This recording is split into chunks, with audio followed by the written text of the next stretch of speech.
কে শহীদী মর্যাদা হিসেবে কবুল করে তাদের রূহের মাগফিরাত কামনা করছে। রাসূল করিম সাল্লাল্লাহু আলাইহি সাল্লামের হাদিস অনুযায়ী কিয়ামতের আগে রাসূল করিম সাল্লাল্লাহু আলাইহি সাল্লাম বলছেন যে বনী ইসরাইলের দল হয়েছে 72টি, আমার উম্মতের মধ্যে 73টি দল হবে, অর্থাৎ 73টি ফেরকা সৃষ্টি হবে।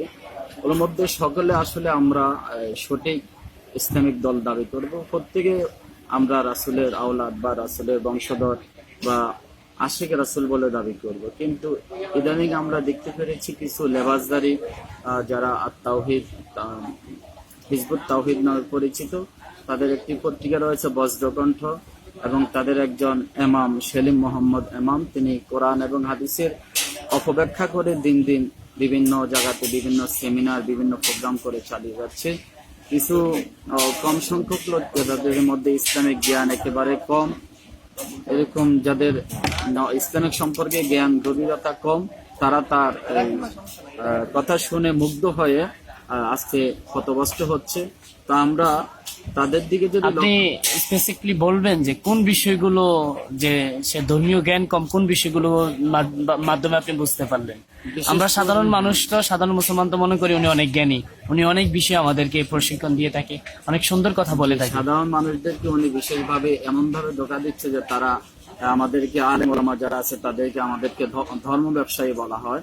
যে আমরা কেন আমি জানতে চাচ্ছি যে মৌলিক কোন বিষয়গুলো আপনাকে, বিষয়গুলো তারা বিশেষ করে নামাজের ব্যাপারে অনেক গাফেল এবং পর্দার ব্যাপারে সরাসরি কোরআন। নামাজে গাফেল বলতে আমি তো দেখি ওনারা নামাজ পড়ে, বলতেছি আপনাকে, তারা বিশেষ করে 4টা ব্যাপারে অনেক গাফেল। একটা হচ্ছে নামাজের ব্যাপারে, আরেকটা হচ্ছে পর্দার ব্যাপারে একেবারে তারা গাফেল, আরেকটা হচ্ছে তারা যে ইসলামের একটা বিধান যে টাকটুর নিচে পায়জামা এবং লুঙ্গি টাকটের উপরে পড়তে হবে, এগুলো তারা একেবারে নিচে পড়ে। এবং ব্যক্তি পূজা, বিশেষ করে 4টি জিনিস তাদের মধ্যে একেবারে ইসলামের সরাসরি তারা লঙ্ঘন করতেছে। নামাজের ব্যাপারে তারা যে গাফেল, রাসূল করিম সাল্লাল্লাহু আলাইহি ওয়াসাল্লাম বলছেন যে সল্লু কামা রাআইতুমুনি ইউসাল্লি, নামাজ পড়ো সেইভাবে যেভাবে তোমরা আমাকে পড়তে দেখো। অর্থাৎ সাহাবায়ে কেরাম রিদওয়ানুল্লাহি তাআলা আলাইহিম আজমাইন যেভাবে নামাজ পড়েছে, তারা কিন্তু সেইভাবে নামাজ পড়তেছে না। তারা তাদের তাদের হিজবুত তাওহীদ প্রতিষ্ঠাতা, ওনার নাম ওনাকে অনুসরণ করতেছে। আমি একটা টিভিতে দেখেছি, ইউটিউবে, যে উনি নামাজ পড়তেছে এইভাবে আল্লাহু আকবার, এভাবে আজকে তারা নামাজ পড়তেছে।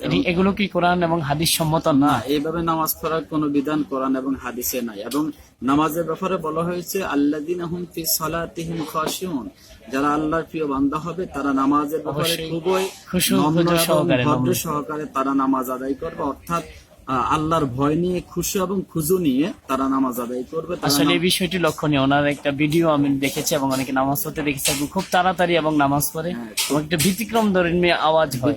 আচ্ছা, পর্দার বিষয়ে আপনি কি বলেন? আমি এমাম যে বর্তমান সেলিম, যে বর্তমান ইমাম, আমি তাকে প্রশ্ন করেছিলাম পর্দার বিষয়ে। উনি তো বলল যে আল্লাহ রাব্বুল আলামিন পর্দার কথা বলছেন, তাদেরকে বুক ডেকে রেখে থাকতে বলছেন, আর ওরা অবশ্যই বুক ডেকে রাখে। অন্যান্য বিষয় কি, মুখ ডাকার বিষয়ে কি ইসলাম কোনো নির্দেশ দিয়েছে? ব্যাপারে আসলে কোরআনে সূরাতুর নূরের মধ্যে পুরুষ এবং নারী উভয়ের প্রতি কিন্তু পর্দার বিধানকে আল্লাহ তাআলা ফরজ করে দিয়েছেন। কুল্লিল মুমিনিনা ইয়াগুদ্দু মিন আবসারিহিম, এই আয়াত দ্বারা সর্বপ্রথম আল্লাহ তাআলা পুরুষদেরকে পর্দার বিধানকে ফরজ করে দিয়েছে। বিশেষ করে সেলিম মোহাম্মদ ইমাম, তিনি যখন প্রোগ্রাম করে, সেমিনার করে, তার সাথে সাথে খুব সুন্দরী রূপসী তরুণীরা তার সামনেও তার সাথে একবার মোলাকাত করে এরকম পাশাপাশি বসে সেলফি তোলে এবং ছবি তোলে। এবং তার সামনের অনেক মহিলাকে আমরা মুখমণ্ডলে মেকআপ করা দেখে থাকি। এটা কি ইসলাম সমর্থন করে না? এটা তো কখনো ইসলাম সমর্থন করে না। বিশেষ করে কোরআনুল কারীম বলছে অকারনা ফি বুয়ুতিকুন্না ওয়ালা তাবাররাজনা তাবারুজাল জাহিলিয়াতিল উলা, হে নারীগণ, তোমরা জাহিলি যুগের মহিলাদের মধ্যে তোমরা বেপরদায় উলঙ্গ হয়ে তোমরা রাস্তার মধ্যে বের হয় না। অর্থাৎ এমন ভাবে তোমরা চলাফেরা করো, ঘরের পরিবেশে তোমরা যেভাবে থাকো। আর হুজুর, আমার মনে হয় যে বর্তমান সময়ে আমরা সাধারণত, আমরা যারা ইয়ং জেনারেশন, আমরা মেয়েদের চেহারার প্রতি সাধারণত প্রথমত আকৃষ্ট হয়, কিন্তু তাদেরকে দেখে একদম মেকআপ করে খুব সুন্দর সাজুগুজু করে তাদের প্রোগ্রাম গুলোতে আসে।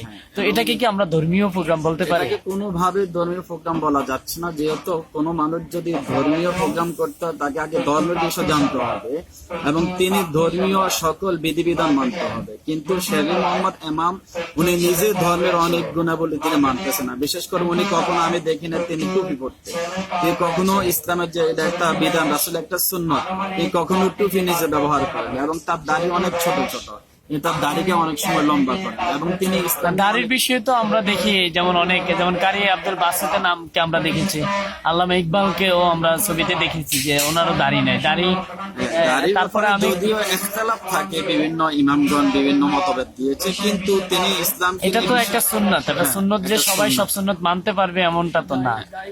বিশেষ করে যারা দায়ী হবে, কোরআনের প্রচার হবে, যারা কোরআনের আপনি বলতে চাচ্ছেন দায়ীদের এটা একটা বৈশিষ্ট্য থাকতে হবে? অবশ্যই একটা বৈশিষ্ট্য, তার মধ্যে এটা থাকতে হবে। আচ্ছা, ধন্যবাদ মাওলানা।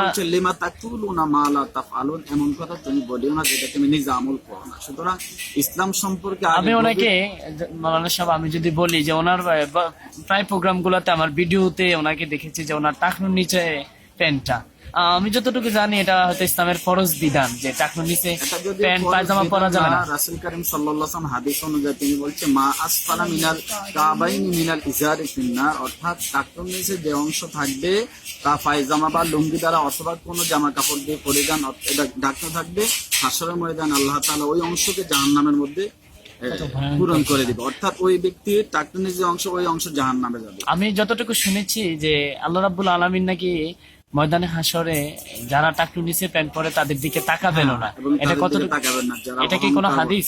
অবশ্যই এটা হাদিস। আচ্ছা, ধন্যবাদ। তাহলে আমি ভুল বলিনি। তো এই বিষয়গুলো ওনার মাঝে অনুপস্থিত। আমরা ধন্যবাদ আপনাকে। অন্য কোনো সময় আবার আপনার কথা শুনবো আমরা অন্য বিষয়ে। তো আমি জনাব শরীফ খানকে বলবো যে আচ্ছা, ওনাদের প্রোগ্রামগুলোতে যে আমরা দেখি যে পিছনে ওনার আগে যে ইমাম ছিলেন, এই ইমামের ছবি দেয়া থাকে, এই বিষয়টাকে ইসলাম কিভাবে নেয়? ছবি দিয়ে এটা কি ব্যক্তি পূজা হয়ে যায় না? আর ইসলাম কি ব্যক্তি পূজা সাপোর্ট করে? ধন্যবাদ। আকাশ টিভি থেকে আপনাকে এসেছেন, আমি আকাশ টিভি এবং আপনাকে দুজনকে অভিনন্দন জানাচ্ছি। মাওলানা জসিমউদ্দিন চাঁদপুরি সাহেব ইসলাম এবং শরিয়া ভিত্তিক কথা বলেছেন। হিজবুত তাওহীদের দলনেতা যিনি ছিলেন ওনারকে নিয়ে, আসলে আমি বর্তমান বাঙালি চেতনাবোধে ওনার যেই সমস্যাটা হচ্ছে এটা নিয়ে কথা বলতে চেয়েছিলাম, তার মাঝে আপনি ছবির কথাটা তুলেছেন। আসলে ছবি বিষয়টা হলো, আমরা যদি ইসলামিক দৃষ্টিকোণ থেকে তাকাই তাহলে অযথা ছবি যেই টানানো এটাই আসলে নিষিদ্ধ।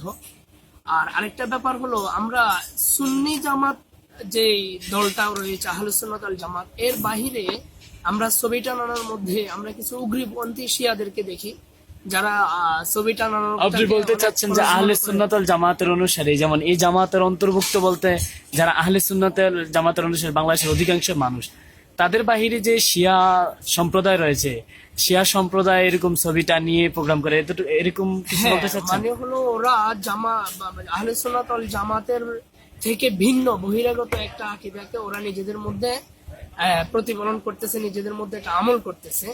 তো সেক্ষেত্রে এটা আহলে সুন্নাত ওয়াল জামাতের আকীদার পরিপন্থী। আচ্ছা, আর আমি যে বিষয়টা নিয়ে বলতে চাচ্ছিলাম, হুজুর যখন ইসলামী বিষয় নিয়ে কথাবার্তা শেষ করেছেন, আমি জাস্ট আমার বাংলাদেশে এটা কতটুকু প্রভাব পড়বে বলে আপনার মনে হয়? হ্যাঁ, প্রথমত আমি দেখতেছি 1971 সালে বঙ্গবন্ধু শেখ মুজিবুর রহমান এই যে স্বাধীনতার ডাক দিয়েছেন, এখানের মধ্যে একটা ছিল যে বাঙালি যারা আছে বাঙালিদের মধ্যে সাম্য মৈত্রী এবং একটা শান্তি স্থাপনের জন্য। প্রথমত এই যে একটা নবগঠিত দল, ওনাদের ইমামের বক্তব্যে প্রথমত এখানে আমাদের যে সাম্য এবং শান্তি এটা ব্যাহত হচ্ছে।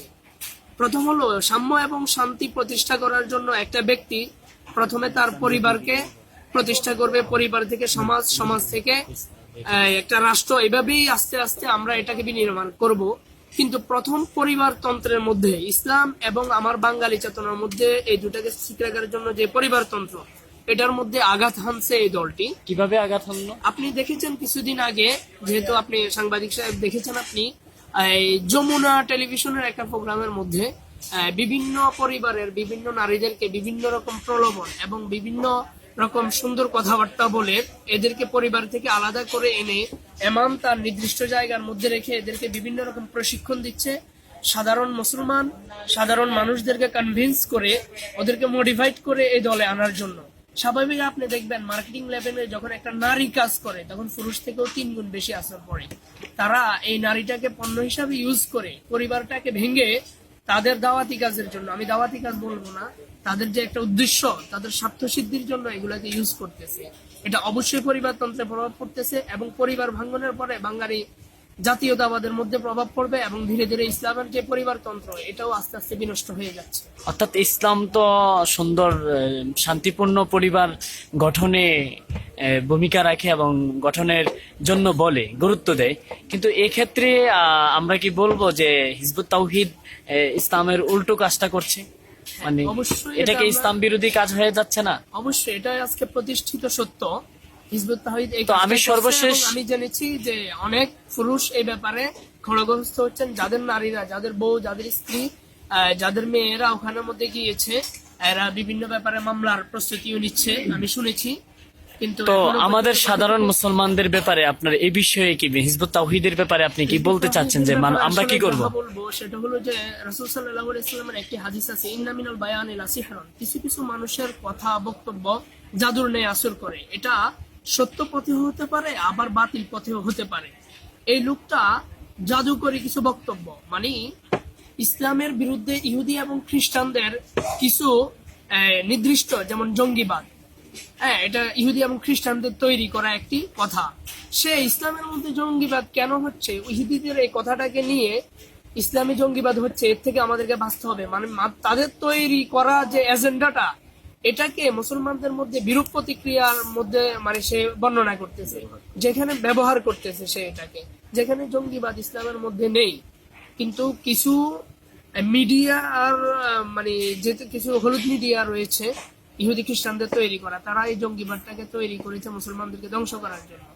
সে ইসলামের মধ্যে জঙ্গিবাদ হচ্ছে, অতএব এটার থেকে বাঁচার উপায় কি, এই ধরনের একটা কথা বলে মানে বিষয়টাকে খুব দৃষ্টিনন্দন এবং খুব চতুরতার মাধ্যমে সে ফুটাই তুলতে চাচ্ছে, যার কারণে সাধারণ মুসলমান, একটু কম শিক্ষিত ধর্মীয় যে মানুষগুলো আছে, এরা এর কথায় জাদুকরি আসর করতেছে এবং এর কথার মাধ্যমে তারা পথহারা পথভ্রষ্ট হচ্ছে এবং এই কারণে মনে হচ্ছে যে এই জিনিসটা আসলেই একটা। আপনি সাধারণ মুসলমানদেরকে এদের থেকে দূরে থাকার জন্য আহ্বান করছেন? হ্যাঁ, 100%।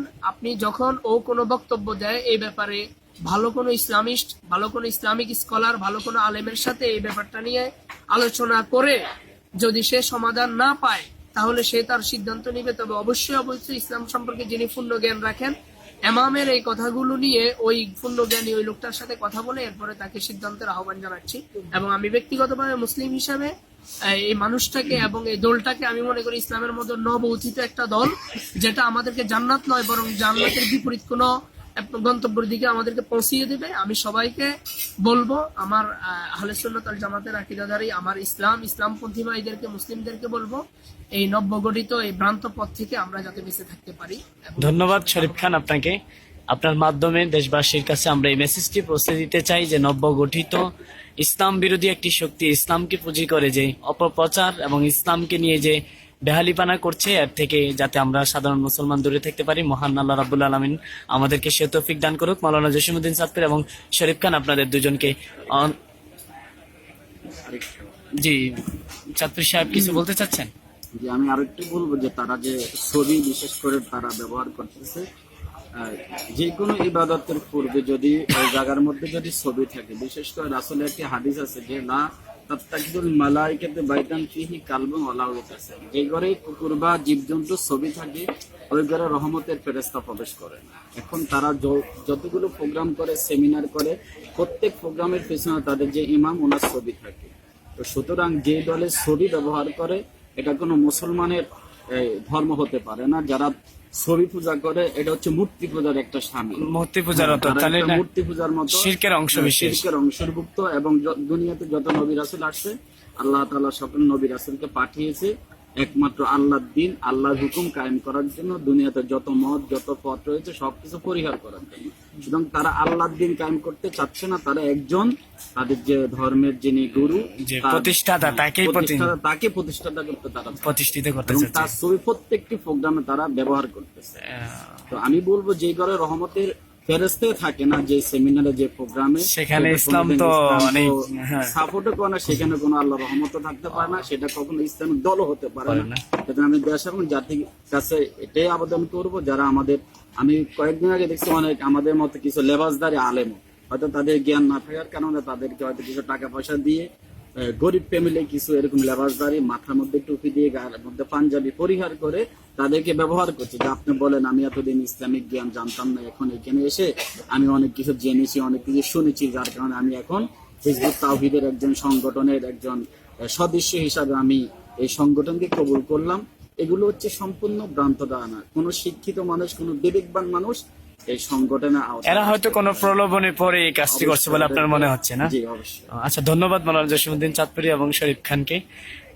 আপনারা এবং আমরা দোয়া করি আল্লাহ রাব্বুল আলামিন যাতে মুসলমানদেরকে ভ্রান্ত মতবাদ থেকে হেফাজত করে ইসলামের উপর অটল থাকার তৌফিক দান করে।